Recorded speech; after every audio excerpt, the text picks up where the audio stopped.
concourir au renseignement du gouvernement en matière politique, économique et financière. Voilà, il faisait son boulot. Il faisait ce boulot. Alors, les carnets, c'est quoi? Les carnets, c'est tout bête. C'est un homme qui a très peu de mémoire, qui devait être angoissé. C'était quelqu'un d'angoissé, c'est pas quelqu'un qui est sûr de lui. Et donc, pour ne pas oublier, pour ne pas perdre les informations, il notait tout.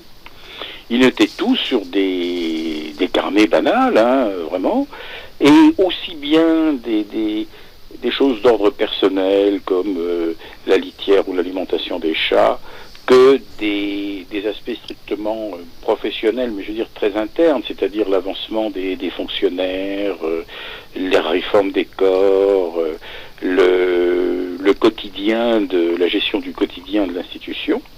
Et puis à côté de ça, ce qu'ont découvert les journalistes, parce que moi ces carnets, je n'en ai pas eu connaissance directement, oui. Parce que justement je suis considéré comme un spécialiste par un certain nombre de journalistes qui sont venus me poser des questions. Et d'ailleurs quand ils sont venus me poser des questions, j'ignorais qu'ils avaient pu, eux, avoir les fameux carnets.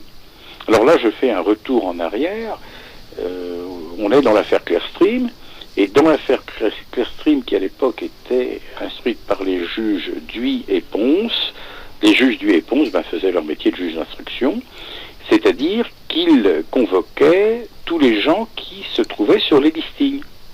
Or, on savait à cette époque que les listings étaient faux et que les gens y avaient été mis volontairement pour leur nuire, bien sûr, et parmi eux se trouvait le nom de Nicolas Sarkozy, plus exactement de Nagui de Bokcha, qui est son nom complet. Bon. Et là,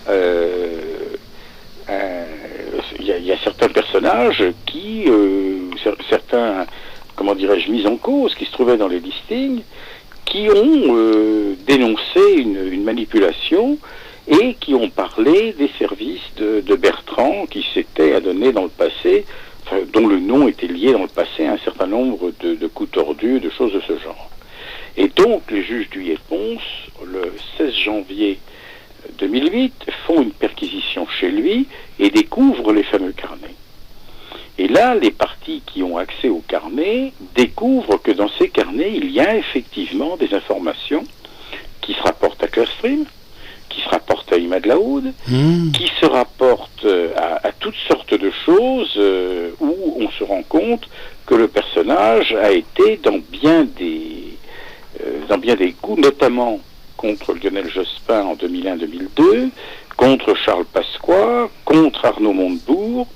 Enfin, c'est ce que tout le monde d'ailleurs a lu dans la presse, dans Le Point, puis dans d'autres parutions. Et là, il s'est posé une question de savoir s'il n'avait pas outrepassé ses limites. Et le président de la République a répondu, en le limogeant quasiment immédiatement, puisque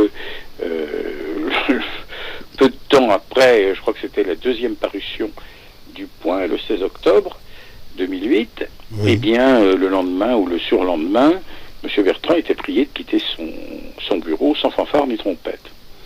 Et il a été mis en quelque sorte à la retraite d'office. Il s'est mis à la retraite d'office.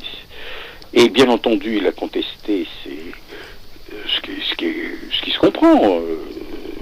On l'accuse dans les journaux, et il conteste le fait, que ces carnets étaient publics. Il explique que ce sont des brouillons, des documents privés, et il attaque le Point en diffamation fin décembre 2008.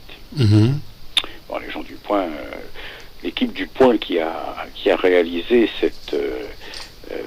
ces articles sont les mêmes que ceux qui ont écrit un bouquin absolument remarquable qui s'appelle Place Beauvau. D'ailleurs, à cette occasion, ils avaient demandé à me rencontrer, comme ils ont rencontré 200 ou 250 personnes. Ça, je ne sais pas, je leur ai pas demandé. J'ai pas, tu sais, David, j'ai pas pour habitude de demander à des journalistes ce qu'ils font. Non, c'est vrai, c'est le journaliste qui est toujours son révélatoire. Je leur fais une analyse, et puis ça s'arrête là, et je sais pas leur demander qui ils voient d'autres que moi. Ça ne se fait jamais. Tu sais bien, en tant que journaliste, tu sais bien que ça se fait bien pas. Bien sûr, je suis conscient. Et donc, effectivement, en juin 2008 ou quelque chose comme ça, je me souviens plus des dates. J'ai dû les voir une ou deux fois. Ils sont venus me poser des questions sur... Alors après, je ne savais pas que c'était sur les carnets, mais des questions, effectivement, sur des comportements de Bertrand et sur un certain nombre de points dont j'avais connaissance pour la période 98-2003. Alors, justement, ce qui est extraordinaire, c'est que Bertrand dépose plainte. Lui et son avocat se répandent début 2009 en expliquant que le point va vraiment être plié en deux, qu'il va être condamné très lourdement, etc. Et puis, le 20 mai dernier, donc quelques jours avant l'audience qui devait durer le 27, 28 et 29 mai, eh bien, il s'est désisté. C'est facile à comprendre. Enfin, bien sûr, il a donné comme raison, il a donné un certificat médical. Alors moi, j'ai pas à juger, évidemment, si ce certificat est de complaisance ou pas. Enfin, il semble un petit peu curieux dans le contexte, puisque le médecin explique qu'il ne peut pas témoigner parce qu'il a des problèmes de rythme cardiaque et qu'il souffre à la cheville gauche. Mais il était demandeur quand même. Il était demandeur, justement. Et il s'est trouvé... Il pouvait envoyer ses avocats quand même. Voilà, c'est ça. Il aurait pu se faire représenter par ses avocats. Ouais. La vérité, et je crois que les journalistes avaient tellement bien fait leur travail, que il s'est rendu compte qu'il risquait énormément à continuer ce procès, énormément de révélations. Alors le procès n'a pas été lieu. Le procès n'a pas eu lieu, ce qui est, pour moi, c'est mon opinion, mais ce qui est un aveu, et c'est terrible pour lui. C'est-à-dire, la date de prochaine audience n'a pas été... non, il n'y a plus d'audience, il n'y a plus rien. C'est fini, c'est-à-dire il va abandonner. C'est terminé. Il attaquait en diffamation les journalistes, donc pour expliquer que tout ce qu'ils avaient écrit sur lui était faux, qu'ils avaient été manipulés, j'en sais rien. Moi, je ne sais pas quel était son argumentaire. Mais en fait, ce refus, ce désistement en dernière minute, peut-être conseillé par son avocat, je ne sais pas, mais ça prouve qu'il avait peur de perdre. C'est-à-dire, c'est un désistement, c'est clôture de dossier, Patrick. Le procès était clôturé, c'est terminé. Oui, il n'y a plus de procès, mais il répondait, il poursuivait les journalistes en diffamation. Ce qui a été écrit, il poursuivait que Le Point. Mais il y en a eu bien d'autres. Il y a eu Libération, il y a eu L'Express, il y a eu Le Nouvel Observateur. C'est bien simple. La découverte de ces carnets a déclenché une véritable campagne qui a duré quand même 3 mois, qui a duré d'octobre à décembre, et qui était très lourde. Parce que, semble-t-il, les découvertes faites par les journalistes, alors on n'a pas tout, parce que, évidemment, je crois que par décence, ils n'ont pas pu mettre les noms, mais une partie importante de ces carnets concernait des observations, des informations, des mentions faisant état de pratiques de vie privée, sexuelle, de choses absolument inadmissibles dans une démocratie. Enfin, c'est quelque chose d'épouvantable. Je me rappelle avoir vu des journalistes interviewés sur une antenne et expliquer que c'était le musée des horreurs. Ah, d'accord. Voilà. Ouais. Alors nous sommes avec Patrick Rougelet, l'ancien commissaire principal de service renseignements généraux français. Pendant 20 ans de travail, il a quitté son travail. Et tu sais, Patrick, ton cas, il ressemble un peu à l'ancien directeur de la CIA, notre ami Robert Baer, qui était mon invité il y a déjà quelque temps. Comme tu sais, lui aussi, après 20 ans de travail pour le CIA dans le monde entier, il est devenu écrivain maintenant et conseiller de Obama. Alors toi, tu n'es pas devenu conseiller de Sarkozy, ça c'est autre chose, mais tu continues aussi à écrire, et voilà, tu écris aussi. Mais j'ai eu tort de dire qu'il était conseiller de Obama. Non, lui, si c'est un spécialiste, on peut dire un conseiller, voilà, un conseiller international comme toi. Alors, déjà, est-ce que tu n'as pas pensé, Patrick, de travailler comme un conseiller international de renseignement? Écoute, oui. Parce que toi, tu es un spécialiste, tu sais. Oui. Même tu peux donner des cours à l'université. aux étudiants, c'est-à-dire, tu es un spécialiste, un commissaire principal avec 20 ans d'expérience sur place, c'est quelque chose quand même. C'est-à-dire que après mon premier livre, qui reste pour le moment à mon premier livre, l'ERG, la machine à scandale, c'est un livre qui est devenu une référence parce que finalement, je dénonçais ce que l'on va trouver dans les carnets. Il date d'avril 97. Il est paru chez Albin Michel. Et donc, tout ce que je dénonçais, d'après ce que j'ai lu dans la presse, d'après ce que m'en ont dit ceux qui les avaient vus réellement, eh bien, tout ce que j'ai dit dans mes carnets sont comment dirais-je, vérifiés par les carnets Bertrand. Mmh. C'est-à-dire cette dérive d'un service de renseignement qui est devenu un service finalement de renseignement mis à la disposition d'un clan politique, et on recherchait des informations pour faire tomber les adversaires. Mmh. Et donc ce qui est intéressant, c'est alors on savait, là j'ouvre une parenthèse, on savait que Bertrand avait cette manie d'avoir des carnets. Moi, quand j'étais aux renseignements généraux, je l'ai souvent vu un carnet à la main. Tout le monde le savait, mais enfin, il n'y a rien de bizarre à ça. Il y a des gens qui ont de la mémoire, qui ne prennent pas de notes, ou qui griffonnent ça sur des petits bouts de papier, et puis qui les remettent en forme dans leur bureau. Lui c'était obligé de tout noter. Donc, il allait à une réunion, il notait, etc., etc.